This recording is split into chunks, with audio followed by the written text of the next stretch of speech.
people who are the rebels in the world, people like yourself, people who go against the grain, people who cannot take rules from anyone, people who can't work for others, they like being their own boss, it's possible that their parents brought them up in a different, or some variable or some factor happened in which their melatonin wasn't as malice affected, and therefore they grew up with a higher sense of independence. But the most of the world who go through the traditional ways, the circumcision and all of this stuff, and who work in these gigantic buildings.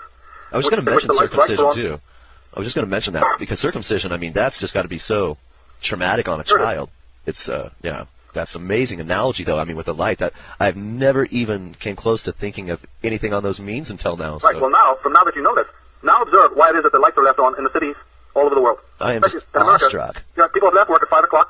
By 7 o'clock, even the cleaning is done. Then you tell me why it is that from 9 o'clock to the following morning, the lights are on in all the tower blocks. I'll tell you why. It has to do with subliminal control of the human race. The very fact that the buildings are even skyscrapers in which the car goes underneath the car park, and you come out and underneath the car park and you ascend up in an elevator to your office, is all based on the phallic symbolism of ancient times and the obelisk, of being inside a building that has glass on the outside, with the idea that you can't see in, but we can see out. Well, that's a suit of armor. That these are the new suits of armor that we go and work inside every day. That, this whole idea of the private space, that we can see you but you can't see us, and we go inside in the same way that the sperm goes into the, under the testicles, and then rises up through the elevator to the place of work, to the office, in the firm, the F-I-R-M, the firm, which comes from the word firm, or Hermes, or hermetic, all which has phallic masculine connotations, because everybody wants to be part of the big penis, everybody wants to feel that they're the great knight in shining armor. There's been a subliminal thing done on us even in the designs of cities. Then the lights are left on. Then we're sitting under the fluorescent lights in the school. There's no ambient lighting, because they don't want shadows in your life. They don't want you to have rest. Now, knowing this, turn on the television and watch the commercials, how much light they're throwing at you every 5 seconds. Look how much light is used in commercials, and look at the way that light is done. I taught this subject for 2 years in Berkeley, California, to a group of kids at the New Age Academy. This is a private school for children where the teachers are trying to teach them this kind of stuff, and they hired me as a communications teacher.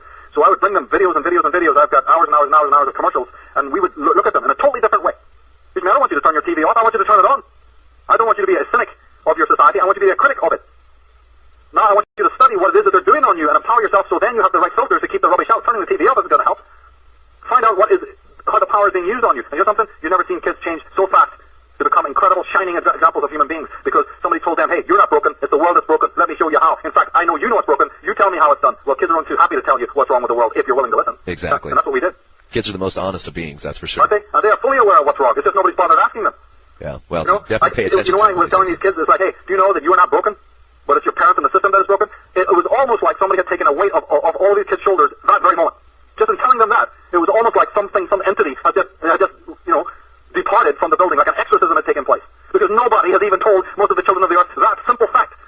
And then we wonder why they're delinquent, murderous, criminal, sitting in their rooms depressed. I'll tell you what, it's very simple. They're in a world of lies. Yeah, they're in a world of control.